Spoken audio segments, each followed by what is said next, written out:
Pemirsa, program Berita News Point hadir menjumpai Anda. Bersama saya Khairunisa, selama 30 menit ke depan News Point akan menyajikan berita terbaru seputar Universitas Brawijaya dan Malang Raya. Jangan kemana-mana, keep on our channel News Point.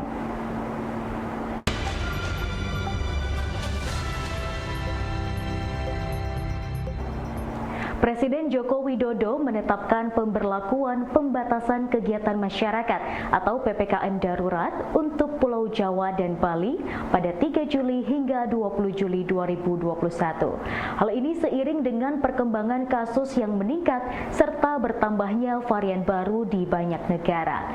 Presiden Jokowi menetapkan keputusan tersebut sudah didiskusikan dengan menteri hingga para ahli. PPKM darurat ini akan dilakukan lebih ketat daripada yang selama ini telah berlaku di Indonesia.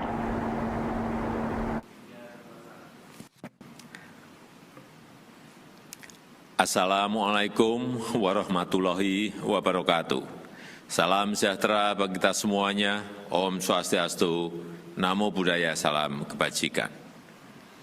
Bapak, Ibu, dan saudara-saudara sebangsa dan setanah air, saya ingin menyampaikan satu hal yang sangat penting bagi keselamatan kita semuanya.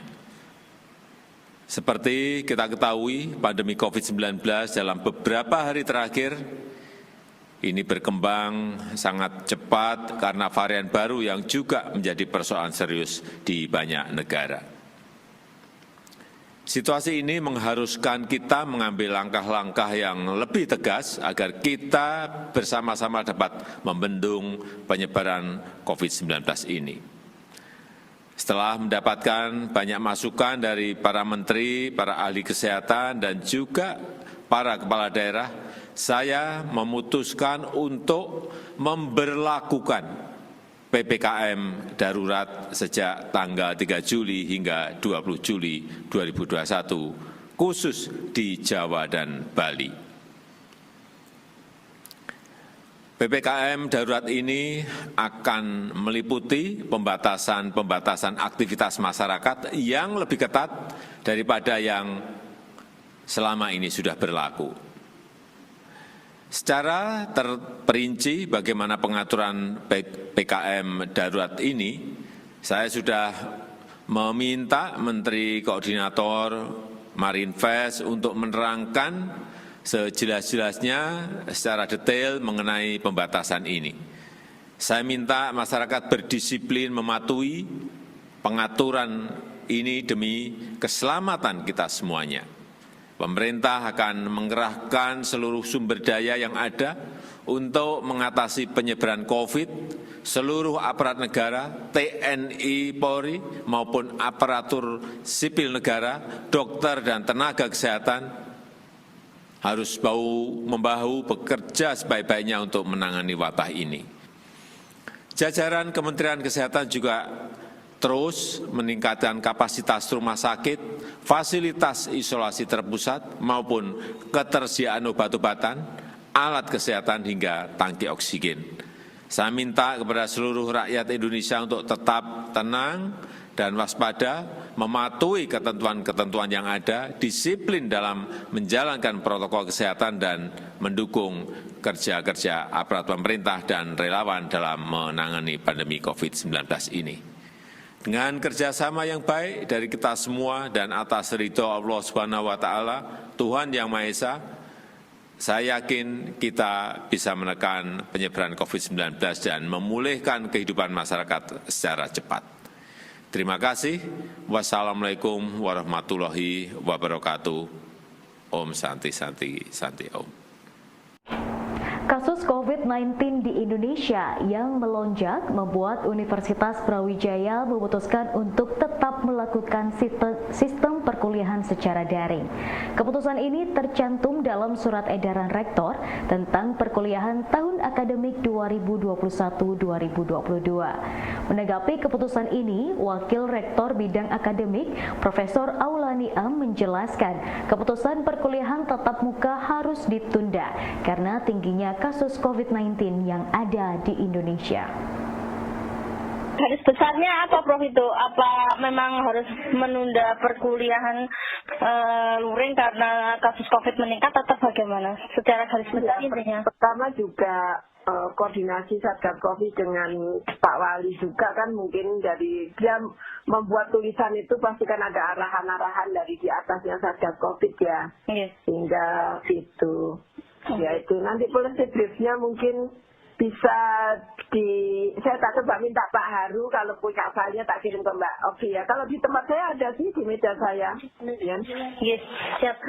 Ya, Prof. Prof, ini apakah surat edaran ini sudah disosialisasikan ke mahasiswa, Prof?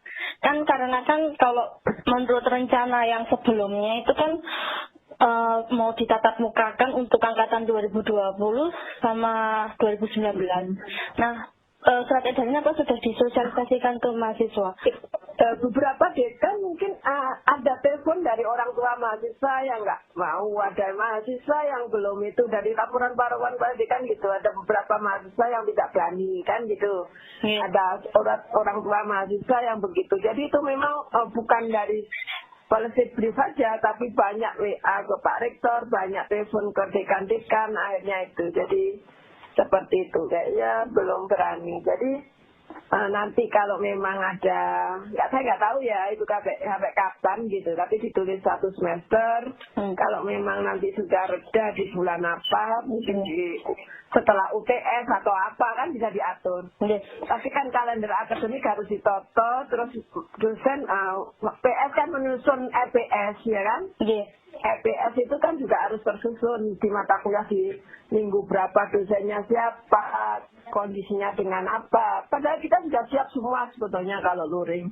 Tapi karena memang kondisi sangat begini, dan itu semua sama di beberapa perguruan tinggi seperti itu sih. Ya, akhirnya nggak berani. Berarti sosialisasinya secara sosialisasinya dilakukan ke dekan by dekan gitu, Prof, dari dekan nanti ke mahasiswa ngoten nggih. Ya, ke jurusan kayaknya itu semua.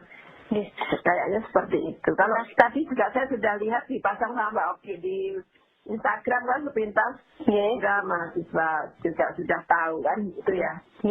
Prof, ini untuk kegiatan praktikum dan mahasiswa semester akhir yang membutuhkan penelitian ini dan terpaksa harus tatap luring begitu praktikumnya, apakah ada syarat-syarat yang harus dibawa, Prof? Itu kayaknya hanya yang fakultas yang mampu, mungkin FK. Terus punya aturannya sendiri, FK punya protokol sendiri kan Pak. Dekan juga mengeluarkan sendiri. Masing-masing satgas fakultas keluarkan sendiri Mbak. Jadi ada dekan fakultas kedokteran, yang saya baca itu mengeluarkan sendiri-sendiri. Jadi harus apa, bagaimana, ada laporan harian atau apa di FK gitu. Sendiri-sendiri. Jadi untuk yang poin praktikum, poin apa itu kan di situ ditulis, diatur oleh masing-masing fakultas dengan ini protokol kesehatan.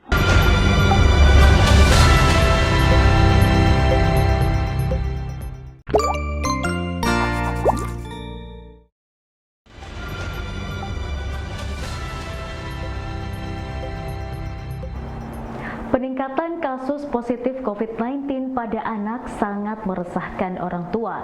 Tercatat data dari pemerintah melalui laman covid19.go.id bahwa angka kasus positif COVID-19 pada anak secara nasional berjumlah 12,6% dan angka kematian COVID-19 pada anak mencapai 1,2%. Menanggapi hal tersebut, berikut penjelasan dokter anak sekaligus dosen Fakultas Kedokteran Universitas Brawijaya. Kasus COVID pada anak ini seperti apa, Dok? Oke, jadi kalau kita pakai datanya pemerintah ya, covid19.go.id, itu kan data yang bisa diadop oleh semua orang ya, karena memang ada perbedaan data dari Ikatan Dokter Anak Indonesia dan dari nasional. Ikatan Dokter Anak Indonesia tentunya mendata dari para anggota Ikatan Dokter Anak Indonesia yang memegang kasus-kasus COVID atau merawat pasien dengan kasus COVID. Tapi saya mungkin akan kasih gambaran secara nasional bahwa angka terkonfirmasi COVID-19 di Indonesia per hari ini adalah 12,6% dari seluruh yang terkonfirmasi. sedangkan angka kematian adalah 1,2% dari 1,2%. Klaimnya memang kalau kita ketemu dengan para ahli COVID, dokter anak seluruh dunia, angka kematian Indonesia ini termasuk yang paling tinggi. Mengapa? Ada beberapa hal yang ketika kita analisa bahwa situasi komorbid untuk anak-anak di Indonesia sebelum terjadi pandemi sudah cukup banyak. Kemudian yang kedua adalah mungkin layanan kesehatan yang masih belum merata. Jadi status nutrisi juga masih belum begitu bagus ya, karena kita bicara Indonesia itu skupnya dari Sabang sampai Merauke cukup luas sekali, sehingga pemerataan itu masih belum didapat ya. Jadi mungkin banyak anak yang mengalami gizi buruk dan lain sebagainya. Kemudian testing di Indonesia juga amat sangat sedikit apabila dibandingkan dengan Pakistan, kita di bawahnya, Malaysia paling tinggi. Apa akibatnya? Akibatnya ketika kita tidak pernah tahu status orang-orang di sekitar si anak, maka menjadi rentan untuk terjadi suatu proses infeksi. Jadi itu yang menjadikan alasan mengapa anak menjadi lebih gampang tertular dan klinisnya atau keadaannya kalau di Indonesia ini memang sebagian adalah yang ringan sedang, tetapi tidak banyak juga, tidak sedikit juga yang jatuh ke kondisi berat bahkan sampai dengan meninggal. Karena itu tadi bahwa pemetaan komorbid sebelum sakit masih belum begitu jelas. Sehingga beberapa kasus justru kita tahu bahwa ketika datang ke rumah sakit, oh ternyata dia mempunyai komorbid penyakit ginjal misalnya. Padahal sebelumnya dia tidak pernah terdeteksi. Justru ketika situasi semacam ini terdeteksi. Artinya pemetaan komorbid sebelum terjadinya pandemi ini masih belum begitu bagus. Hal ini tentu terkait dengan pelayanan kesehatan yang masih belum begitu merata. Artinya kan early detection itu sangat penting di dalam mengidentifikasi masalah. Untuk menahan lonjakan angka positif COVID-19 pada anak, Badan Kesehatan Dunia atau WHO dan Ikatan Dokter Anak Indonesia memberikan rekomendasi solusi dengan mensyaratkan positivity rate kurang dari 5%. Maka anak bisa beraktivitas di luar rumah. Berikut penjelasan lebih lanjut dari Dr. Kadafi. Oke, jadi kan Ikatan Dokter Anak Indonesia itu kan ketika membuat suatu rekomendasi tentunya melihat berdasarkan kajian ilmiah, tidak asal memberikan rekomendasi. WHO juga sudah mempersyaratkan bahwa sebenarnya amannya kegiatan yang melibatkan kerumunan di suatu daerah apabila positivity rate kurang dari 5%. Nah, maka salah satu rekomendasi dari Ikatan Dokter Indonesia, Ikatan Dokter Anak Indonesia, kalau melihat situasi sekarang ini dengan positivity rate masih cukup bervariasi. Tanggal 22 Juni kita mencapai angka 50-51%. Kemudian tanggal Sabtu kemarin ya, tanggal 26 Juni kita mencapai 44%. Jadi masih amat sangat tinggi. Resikonya dengan positivity rate yang cukup tinggi dan kasus harian yang meningkat, bahkan bisa sampai 2.000 kasus per hari, ya resikonya kalau kita membuka sekolah akan sangat cukup berbahaya. Dan tentunya amat sangat jauh dari positivity rate kurang dari 50%. Positivity rate itu jumlah hasil positif dibagi dengan jumlah seluruh tesnya. Maka bagaimana rekomendasinya? Satu, Ikatan Dokter Anak Indonesia sampai dengan sekarang masih merekomendasikan untuk daring dulu. Kemudian persyaratan apabila nanti andai kata akan membuka sekolah, tentunya syarat yang pertama adalah positivity rate sebaiknya kurang dari 5%. Namun apabila tetap dibuka, maka menyiapkan keadaan blended learning. Artinya orang tua yang masih keberatan untuk tatap muka diberikan kesempatan untuk anaknya menempuh pendidikan secara luring dan mempunyai hak yang sama, kebebasan yang sama.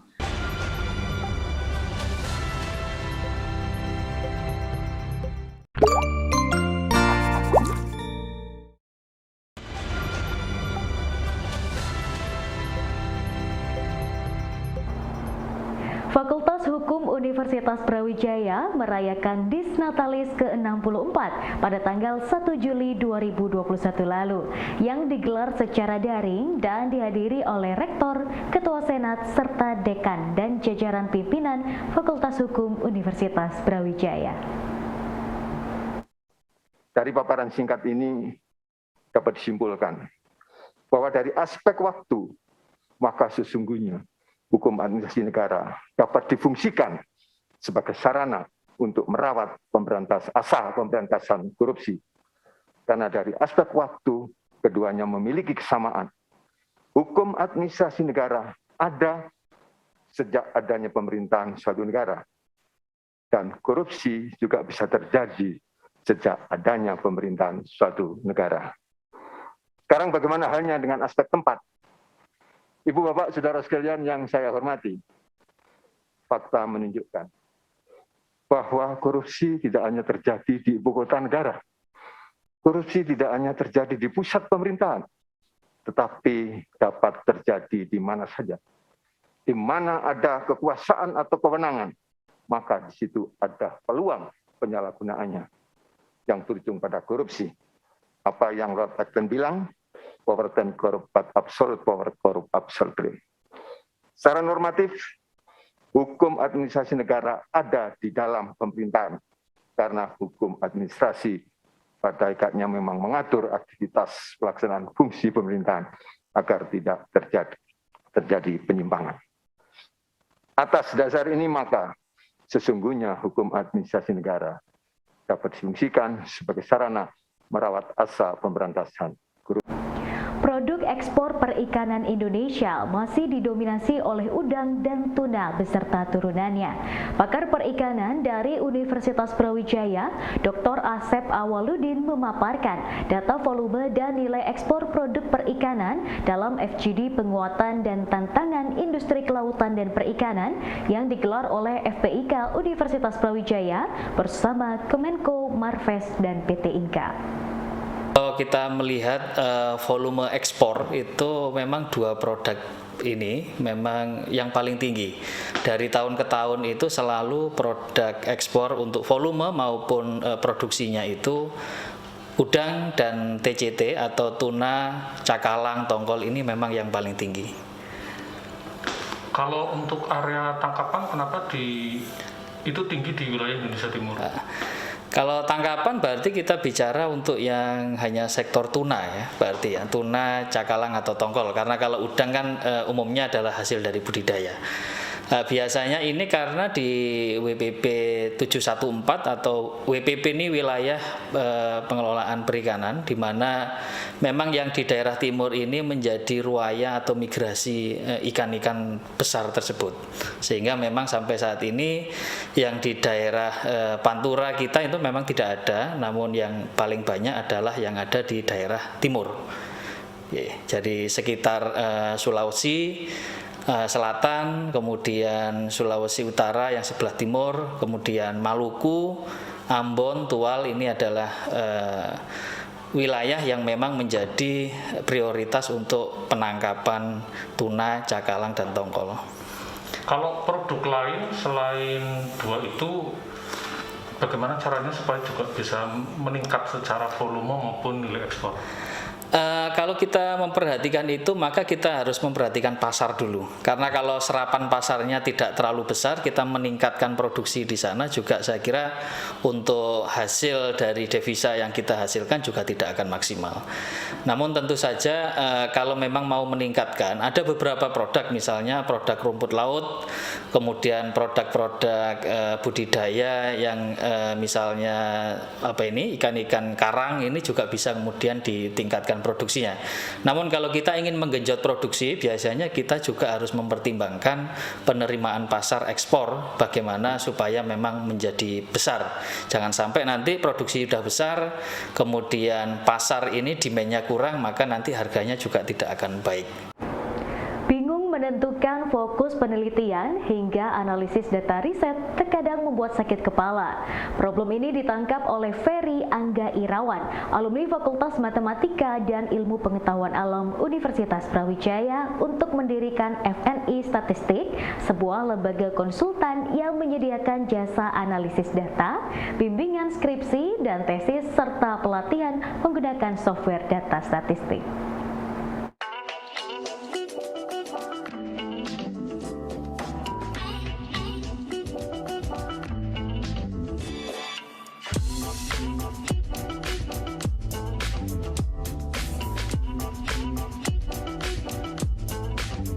Susah menyelesaikan tugas akhir, skripsi, dan tesis menjadi problem bagi sebagian besar mahasiswa semester akhir.